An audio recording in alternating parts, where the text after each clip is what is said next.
What's going on, YouTubers, gamers and hobbyists, and welcome to another airbrush video. As you can see, I've got my Badger Patriot 105 in front of me at the moment, and please do forgive the awful condition of it at the moment. I was using this airbrush extensively just before Christmas, and now it's like New Year. I've got to get back. I was just about to go in and do a full maintenance on it, which I am going to do. But as I was doing it, I thought, oh, I could do that video I was going to make about airbrushing, and it is to do with dry tip. Now this, the reason I'm holding the airbrush here is against this carpeted floor, so perhaps you can see the tip there. When I pull the airbrush back, it disappears. That's what. This is a dual action airbrush, so the paint goes in the top here. You press down, which gets the air flowing through it. Then as you pull it back, it pulls the needle back, which releases the spray of paint. Okay, but we're talking about dry tip. Okay, so the usual stuff, you know, you need to sort of gently toothbrush the end of it to get the dry paint off. It's very annoying. Now, I'm not saying this stops it, but this certainly reduces it.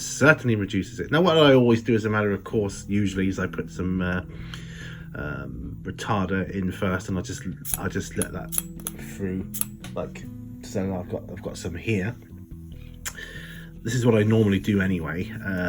This isn't the tip, by the way, but I normally do this. So I put a couple of drops in. So before I start airbrushing, I know I'm going to be airbrushing a while, and I just see it come out there. You see the spray come out there.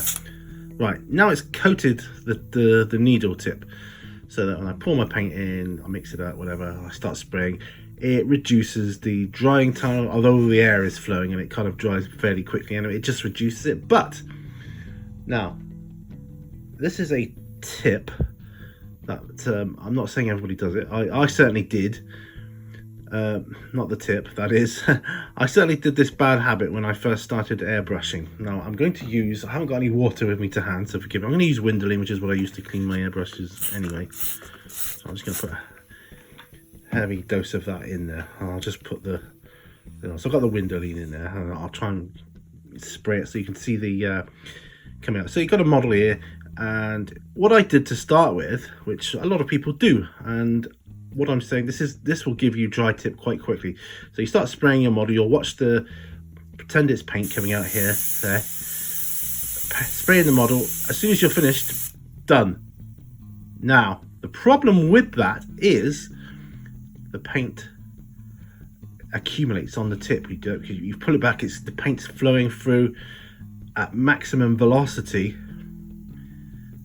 But if you, let me just check, make sure, yeah, I've still got enough. Oop. If you do this, because if you push, this is a dual action airbrush, so if you push down, you get the air coming through, but no paint. And I'll just wait for the compressor. Right, back again. Had to wait for the compressor to fill up the tank. Right, so when you press down on this trigger, this is the key point with airbrushing. This is where your action is.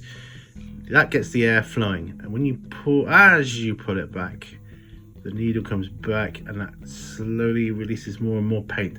But if you're spraying and you want to stop spraying, you're spraying, close it back first, but keep it pressed down so the air is still flowing.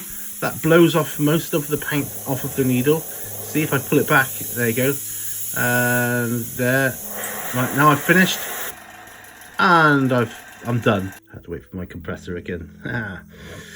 But yeah, so you do that, put it back, forwards, release. That will reduce the amount of paint that accumulates on the tip of your airbrush here. Otherwise you'll be forever trying to get all the dry paint off. Very annoying, very irritating.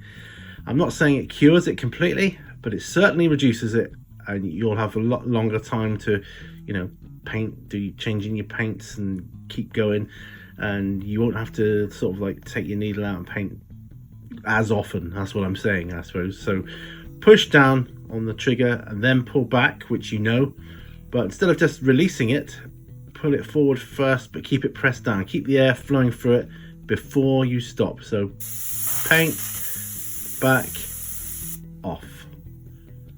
That will reduce your dry tip. See you on the next one, guys. Remember, all brushes lead to water.